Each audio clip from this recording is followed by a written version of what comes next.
नमस्कार आचार्य जी। आचार्य जी, मेरा प्रश्न एक बड़े प्रसिद्ध फुटबॉल खिलाड़ी हैं। वो उनका मतलब इंस्टाग्राम पे भी बहुत बोलबाला है, वैसे भी मतलब उनको बहुत लोग अपना आइडल मानते हैं। उनका बहुत ज़ोर रहता है कि सपना देखिए, सपनों को पूरा कीजिए। और उन वो तब अपना जीवन दिखाते हैं तो लगता भी है कि सपने देखे इन्होंने और सपने स्वीकार करे। और तब हम आपकी बात सुन रहे हैं तो उसमें बहुत जान लगती है, लेकिन उसमें डर ये लगता है कि अगर जो भविष्य जिसके साथ हमने अभी तक अपना जीवन गुजारा है, अगर वो हट गया तो अभी इस वक्त जहाँ खड़े हैं वहाँ पे खड़े ही ना रह जाए। तो एक तरफ वो अपना सपना का बोलबाला दिखा के वो सुनिश्चित करते हैं कि हाँ, भविष्य ऐसा भी हो सकता है। जबकि आपकी बात सुनते हैं तो उसमें दिख भी रहा है कि हाँ, कचरा पेटी है, लेकिन करे क्या। तो कुछ मूलभूत बातें समझनी होंगी। अगर अध्यात्म की सभा में बैठे हो तो थोड़ा साहस दिखाना होगा। जो बातें आमतौर पर थोड़ी खतरनाक और अस्वीकार्य मानी जाएंगी, उन बातों को बेधड़क समझने का और बोलने का। क्या होता है एक फुटबॉलर? क्या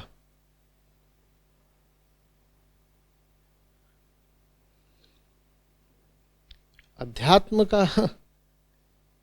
अर्थ होता है मन को जानना, समझना, ताकि तुम मन की गुलामी से बच सको। और तुम बात करने लग जाओ उनकी जो मनोरंजन करते हैं।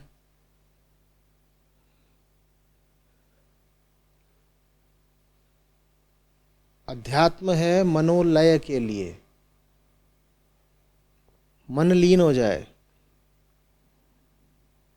और तुम बात कर रहे हो उनकी जो मनोरंजन करते हैं।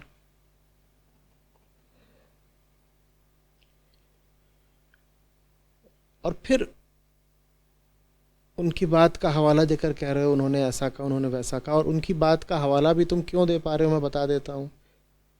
सिर्फ इसलिए क्योंकि उस मनोरंजनकर्ता से बहुत लोगों को मनोरंजन मिलता है, तो इसीलिए वो बहुत प्रसिद्ध है। वो मनोरंजन करने वाला कोई फुटबॉल का खिलाड़ी हो सकता है, कोई फिल्मी अभिनेता अभिनेत्री हो सकता है, कोई टीवी का हो सकता है, कोई यूट्यूब का हो सकता है। इसी तरह के मनोरंजन होते हैं। कोई राजनेता भी हो सकता है, वो भी मनोरंजन ही करते रहते हैं आजकल। और लोगों को मनोरंजन चाहिए क्योंकि लोगों की जिंदगियां बहुत सड़ी गली और बहुत ऊबी हुई हैं। तो लोग ये दिल बहलाने वालों के पीछे भागते रहते हैं कि देखो कितनी जोर की किक मार दी, कितनी अच्छी ड्रिबलिंग कर दी, कितनी जोर से दौड़ गया। इन बातों से आम संसारी रीझ जाता होगा कि आहा, कैसे 3 डिफेंडर्स के बीच में से बॉल लेकर के दौड़ गया और गोल में मार दी। तुम किसी तत्वदर्शी से पूछोगे, को कहेगा ही चल क्या रहा है, तुम्हें क्या कर रहे हो। तुम एक गेंद लेकर के मैदान में दौड़ रहे हो। तुमने खुद ही नियम बना दिए हैं, 11 जने इधर खड़े होंगे, 11 जने उधर खड़े होंगे। तुमने एक डब्बा उधर एक डब्बा उधर खड़ा कर दिया है। और फिर तुम कह रहे हो महान खिलाड़ी। इसमें महानता कहां से आ गई? खुद ही तुम नियम निर्धारित करते हो। कहते हो पांव से लगे तो ठीक, हाथ से लग गया तो गड़बड़। अच्छा, पांव से लगे ठीक, हाथ से लग गया तो गड़बड़, तो सर से लगने में क्यों ठीक? उसका कोई जवाब नहीं है। कहीं से भी लग जाए ठीक, हाथ से नहीं लगनी चाहिए। सब नियम तुम्ही ने बनाए हैं। और क्यों बनाए हैं? क्योंकि तुम्हें मजा आता है उसमें। अध्यात्म सब नियमों को तोड़ने का नाम है। अध्यात्म उन नियमों के भी पार जाने का नाम है जिन नियमों का तुमको कुछ अंदाजा ही नहीं। वो नियम तुम्हारे भीतर छुप कर बैठे हुए हैं और तुम्हें संचालित कर रहे हैं। अध्यात्म कह रहा है उन नियमों को भी पहचानो और उन्हें तोड़ दो, उनसे आगे निकल जाओ, इसी में मुक्ति है। और तुम किसी ऐसे का यहां पर हवाला दे रहे हो जो एकदम ही यूं ही काल्पनिक नियमों वाला काम कर रहा है और वो इसी काम को अपनी जिंदगी बनाए हुए है। देखो, मैं खिलाड़ियों के खिलाफ नहीं हूं, मुझे कोई आपत्ति नहीं है कोई खेल खेले, तो मैं खुद भी खेलने जाता हूं। लेकिन फुटबॉल खिलाड़ी ने कुछ कह दिया, उस बात की सच्चाई के क्षेत्र में क्या जगह हो गई भाई। और ये बात सुनने में कुछ लोगों को बड़ी कसरी लगेगी, लेकिन साफ कह रहा हूं, कोई अगर इतना ही मर्मदर्शी होता तो फुटबॉलर थोड़े ही बनता। आप अपने व्यवसाय, अपने पेशे का निर्धारण अकस्मात ही नहीं कर लेते। आपका काम आपकी जिंदगी होता है। एक इंसान को मनुष्य योनि मिली है, कहते हैं इंसान का जन्म बड़ी मुश्किल से मिलता है, और वो मनुष्य योनि पाकर के क्या कर रहा है? गेंद के पीछे दौड़ रहा है जिंदगी भर। मेरा कोई असम्मान करने का यहां पर प्रयोजन नहीं है। मैं बस उन लोगों को जरा झंझोड़ना चाहता हूं जो मनोरंजन कर्ताओं को ही भगवान बना लेते हैं। एक आदमी जिंदगी भर गेंद के पीछे दौड़ रहा है, वो आपका भगवान हो गया? क्लब लेवल के मैच होते हैं और उनमें मारा मारी हो जाती है। मैच के बाद सड़कों पर फैंस एक दूसरे का सर फोड़ रहे होते हैं, बिल्कुल जैसे धार्मिक उन्माद होता है। जब दंगे होते हैं, धार्मिक दंगे जैसे, ठीक वैसे ही दंगे हो जाते हैं फुटबॉल मैचों के दौरान और फुटबॉल मैचों के बाद में। तुमने फुटबॉलर को भगवान बना लिया, फुटबॉल को धर्म बना लिया। हाँ, बिल्कुल बना लिया। क्यों बना लिया? क्योंकि चूंकि तुम्हारी जिंदगी में कोई ऊंची चीज मौजूद नहीं है, इसीलिए तुम्हारी जिंदगी में सबसे ऊंची चीज मनोरंजन है। वो मनोरंजन कोई आइटम नंबर भी हो सकता है। देखो, तुम कहते हो कि देखो उसमें भी तो एक टैलेंट लगता है। हालांकि ये सब जो करा जाता है, नाचने गाने उछलने कूदने खेलने कूदने के नाम पे, इनका प्रतिभा टैलेंट से कोई लेना देना नहीं है। ये कौन से तरीके का टैलेंट है? एक गेंद आ रही है चमड़े की, उसको एक लकड़ी की चीज से मारना है। भारत में ये चीज 200 साल पहले तक टैलेंट नहीं मानी जाती। फिर यहां अंग्रेज आ गए तो ये चीज बड़ा भारी टैलेंट माने जाने लगी। जो ये करने लगा वो भारत रत्न हो गया। वो क्या करता है? एक लकड़ी लेकर के एक चमड़े की गेंद को पीटता है। यही हो रहा है ना यथार्थ में। लकड़ी पकड़ ली है और चमड़े की गेंद को दनादन दनादन पीटे जा रहा है। और इस बात को हमने कह दिया, ये तो कितनी टैलेंट की बात है, इसे भारत रत्न मिलना चाहिए। 200 साल पहले तुम इसको टैलेंट क्यों नहीं मानते थे? अंग्रेजों के आने के बाद ही इसको क्यों माना? और ब्राजील और रूस में आज भी इस चीज को टैलेंट नहीं माना जाएगा, वहां किसी और चीज को टैलेंट माना जाएगा। तो ये कौन सा टैलेंट है जो पूरे तरीके से मनुष्य द्वारा परिभाषित है? कुछ नहीं है। ये तो यूं ही अंडक बंडक आर्बिट्रेरी हमारे दिमाग के फितूर है। आज तुमने इस चीज को टैलेंट मान लिया, कल किसी और चीज को टैलेंट मान लोगे। आजकल गेमिंग बहुत बड़ा टैलेंट है। जिनका तुमने नाम लिया वो तो फिर भी थोड़ी मेहनत करके फुटबॉल के पीछे भागते हैं। अब नया टैलेंट आ गया है, अंगूठा चलाओ, हाथ में पकड़ के अंगूठा चलाओ, और ये टैलेंट है। कुछ दिनों में नहीं भारत रत्न मिलने लगेगा। इसके ओलंपिक्स नहीं हो सकते क्या? होते ही होंगे, इसकी भी तो चैंपियनशिप्स होती होंगी, वहां भी भारत रत्न मिलेगा। अगर तुम लकड़ी लेकर के चमड़ा पीटने पर भारत रत्न दे सकते हो, तो कौन सा था चीनी जिसको अभी बैन किया गया था गेम? पबजी। तो तुम पबजी खेलने पर भारत रत्न क्यों नहीं दे सकते बताओ? तुम मुझे बताओ, क्रिकेट में उत्कृष्टता और पबजी में उत्कृष्टता अलग अलग कैसे हैं? एकदम एक कैसे नहीं है?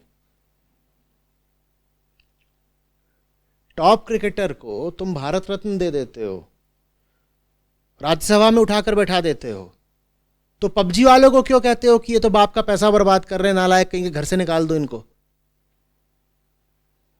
पबजी वालों को क्यों निकाल रहे हो? और नहीं निकाल पाओगे, कल बता देता हूं। जिस दिन पबजी भी बहुत प्रसिद्ध हो गया, उस दिन पबजी खेलने वाला प्रधानमंत्री बनेगा। ये तो लोकतंत्र है, यहां तो बात प्रसिद्ध ही की है। जो चीज चल गई वो चल गई, बस बात प्रसिद्ध की है कि लोगों को मजा आने लग गया। किसी भी चीज में मजा आ सकता है। मजा आने का क्या है? यूरोप में बस अभी कुछ 100 साल पहले लोगों को इसी में मजा आता था कि दो लोग आमने सामने की लड़ाई लड़ें और उनमें से एक मारा जाए। इसमें भी मजा आता था कि सांड से आदमी को लड़वा दो, आदमी का खून बहे सामने अखाड़े में, अरीना में। बहुत भारी भीड़ इकट्ठा होती थी और मजे लेती थी। ग्लैडिएटर्स का नाम सुना है? तो तब उस समय पे ग्लैडिएटर्स भारत रत्न हो जाते। हमें तो जो चीज मनोरंजक लगने लगे वही बड़ी भारी चीज हो जाती है। ये मूर्खता की, अहंकार की निशानी होती है। जिस भी चीज में मजा और मजा भी कैसे आने लग गया, सब वही करते हैं तो हमें मजा आने लग गया। नुन्नू पे वापस आते हैं। तो नुन्नू पैदा हुआ, नुन्नू 4 साल का था। संजू भैया, मन्नू भैया, कुन्नू भैया, टन्नू भैया, एक की उम्र 6, एक की 8, एक की 12 और एक थोड़ा नालायकी की उम्र में आ चुके थे, 15 के हो गए थे। ये सब मिलकर क्या खेलते रहते दिन रात घर में? क्रिकेट। कैसे खेलते रहते थे? एक टब ले लेते थे टीन का, उसको बनाते थे विकेट। ऐसे ही होता है घरों में। और एक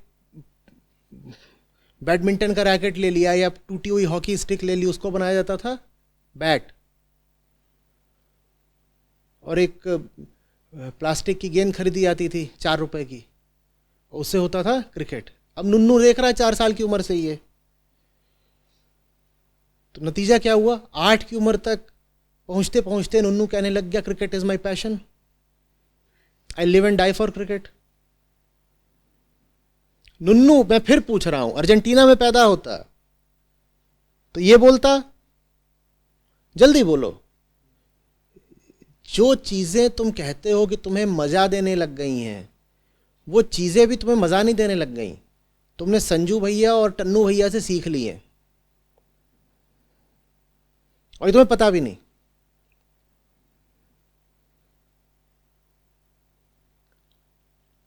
और फिर अगर नुन्नू प्रतिभाशाली निकल गया, बहुत जोर से चमड़ा पीटने लग गया, तो फिर नुन्नू ने जो कुछ भी बोला है वो वैसे ही कोट किया जाएगा, उद्धृत किया जाएगा। जैसे अभी इन साहब ने कोट करा कि वो बड़ा भारी क्रिकेटर है और वो बोलता है live and die for your passion, जो भी है। बड़ी भारी उसकी कोटेशंस होंगी, चौराहों पर उसके ऐसे बड़े बड़े बैनर लगे होंगे, लोगों की कब्रों पर नुन्नू के आर्ष वचन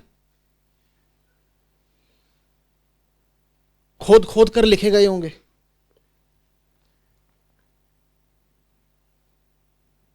और नुन्नू की सच्चाई क्या है? बस सच्चाई ये है कि जब 4 साल का तो देखता था कि कल्ला भैया और लल्ला भैया गेंद पीट रहे हैं, और वो नुन्नू भगवान बन गया आगे कि गेंद पीटनी है उसको। मैं पूछ तो रहा हूं ना, अंग्रेजों के आने से पहले भी भारत में बहुत रहे होंगे जो चमड़ा पीटते होंगे। वो तुम्हारे रोल मॉडल और आदर्श क्यों नहीं बन गए? मुझे बताओ ना। ये अंग्रेजों के आने के बाद ही क्यों हुआ? अगर चमड़ा पीटना इतनी बड़ी प्रतिभा है तो चमड़ा पीटने वाले तो भारत में पिछले 5000 साल से रहे होंगे, तब उनको तुमने इतना क्यों नहीं गौरवान्वित किया? ये तो देखो समय की, परिस्थितियों की और संयोगों के बदलते हुए रंगों की बात है।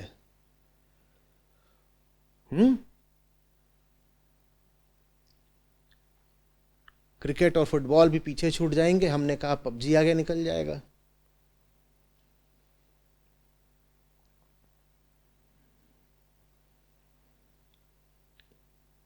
इन चीजों का अटल अमर नित्य सत्य से कोई लेना देना नहीं। ये सब तो धूप छांव है, यूं ही इधर उधर बहती हवाएं हैं, इनको गंभीरता से नहीं लेते।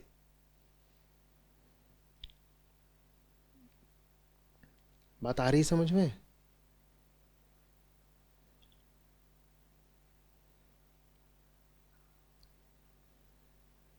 जो भी चीज पता हो कि एक समय की गुलाम है, एक समय में उसका महत्व है, उसको बहुत भाव नहीं देते।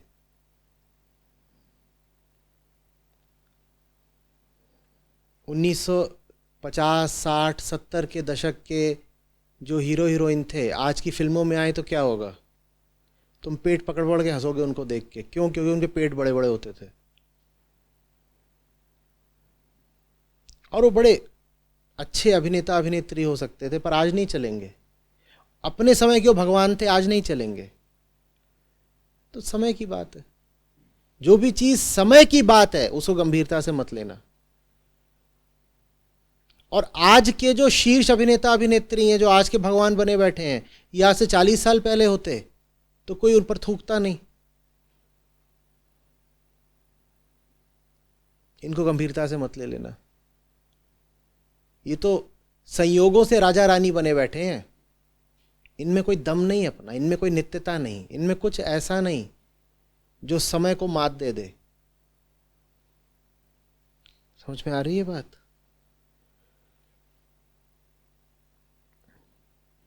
मनोरंजन के लिए फिल्में देख लो, फुटबॉल देख लो, अच्छी बात है, सब देखते हैं, मैं भी देखता हूं। मनोरंजन के लिए खेल भी लो, अच्छी बात है, पर हर चीज को उसकी वाजिब जगह देना सीखो। जो जिस जगह का अधिकारी है तुम्हें पता होना चाहिए। भगवान भगवान है, फुटबॉलर फुटबॉलर है, संत संत है, क्रिकेटर क्रिकेटर है, अध्यात्म अध्यात्म है, मनोरंजन मनोरंजन है।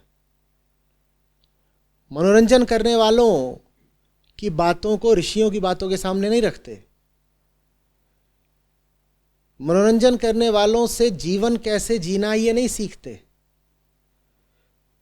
मनोरंजन करने वाले तुम्हारे आगे आए और बोले आज मैं तेरे को लाइफ का फंडा देगा, तो उसकी नहीं सुनने का। और ये मनोरंजन करने वालों को बड़ी खुजली रहती है अपने को लाइफ का फंडा देने की, खास तौर पे अगर उनको उसके पैसे मिलते हो।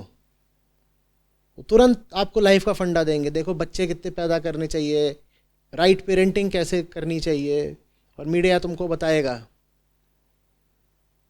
कि फलाना एक्टर तुमको अब रिलेशनशिप गोल्स दे रहा है, फलानी एक्ट्रेस तुमको अब न्यूडिटी गोल्स दे रही है,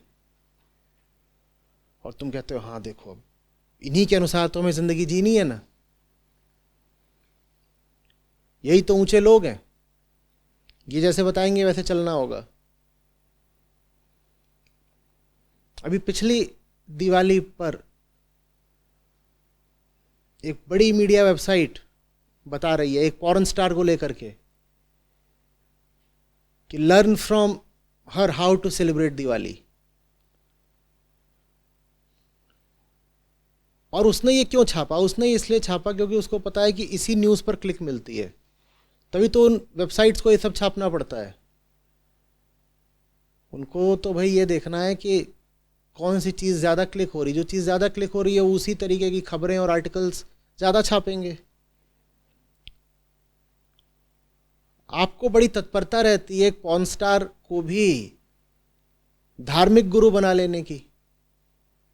नहीं तो दिवाली कैसे मनानी है ये आपको एक पॉर्न स्टार समझाएगी क्या?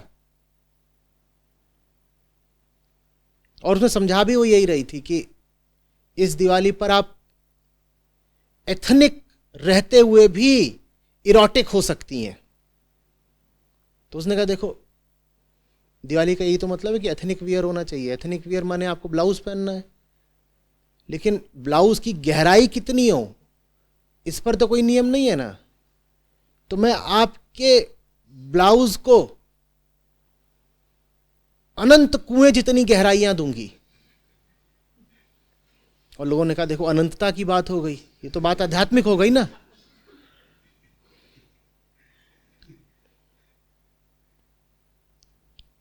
जो जिस लायक है उसको वही जगह दो। जब मजे मारने का मन हो तो मनोरंजन करने वालों को देखाओ, ठीक है, ये तुम्हारा जी बहला देंगे, लेकिन जिंदगी के गंभीर कामों में इनकी सलाह मत ले लेना। क्या काम करना है, किस धर्म का पालन करना है, जीवन में निर्णय कैसे लेने हैं, साथी कैसे चुनना है, ये सब बातें मनोरंजन करने वालों से मत सीख लेना।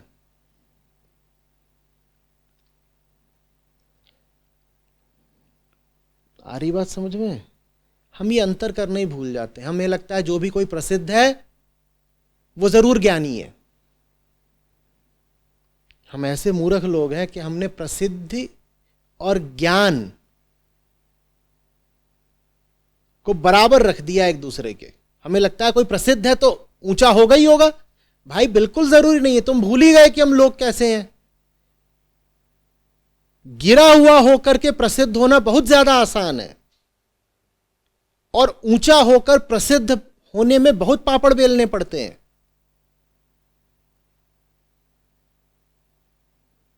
लोग आते हैं हमारे पास, बड़ी मासूमियत से कमेंट करते हैं, कहते हैं आपको इतना प्रचार क्यों करना पड़ता है? अगर आपकी बात सही है तो लोग अपने आप आएंगे ना सुनने। मूर्ख, बात सही है, लोग इसीलिए अपने आप सुनने नहीं आएंगे। बात घटिया होती तो करोड़ों लोग दौड़े भागे आते सुनने के लिए।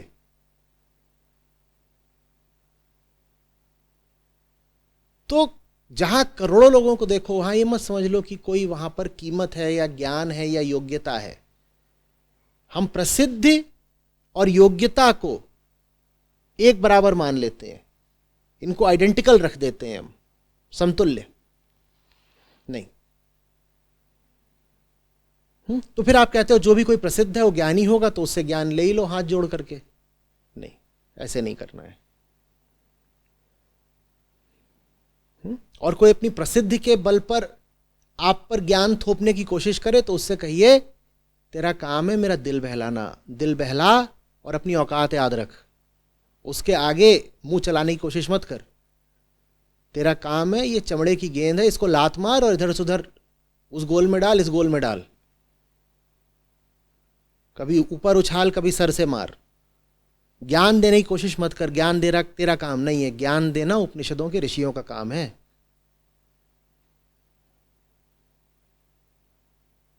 आ रही बात समझ में? तू प्रसिद्ध होगा कोई बात नहीं, प्रसिद्धि तो बड़े से बड़े मूर्खों को और एक से एक लफंगों को मिल जाती है।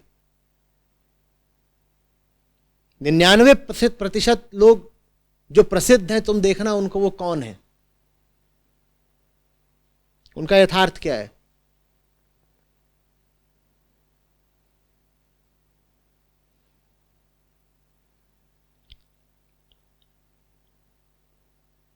आ रही बात समझ में?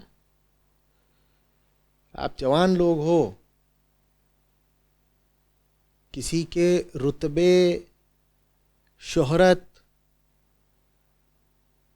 पद, प्रतिष्ठा, प्रसिद्धि, इसके आगे घुटने टेकने से बिल्कुल बचिए।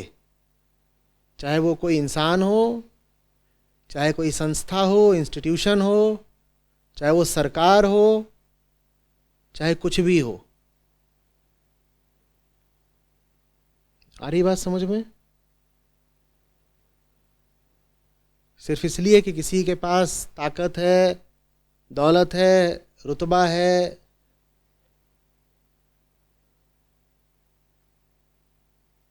उसमें योग्यता नहीं आ गई,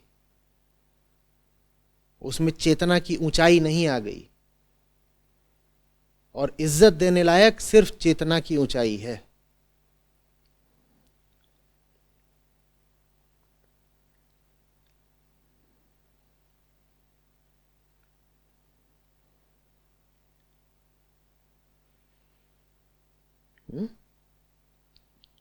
देखो, बात को मेरी गलत मत समझ लेना, मैंने ये बिल्कुल भी नहीं कहा है कि तुम फुटबॉलर्स से नफरत करनी शुरू कर दो। यही तो बोला गया है। नहीं, ये नहीं कह रहा हूं। मैं कह रहा हूं जो जिस स्थान के लायक है उसको वहां रखो। फुटबॉलर फुटबॉलर है, उसने मेहनत करके स्किल अपनी अर्जित करी है, इस बात का सम्मान करो, बहुत अच्छी बात है। लेकिन आपने जो कुछ भी करा है अपने एक तल पर करा है, उस तल पर आप सम्मान के अधिकारी हैं निश्चित रूप से, लेकिन उस तल से ऊपर बढ़ चढ़ कर बातें मत करिए।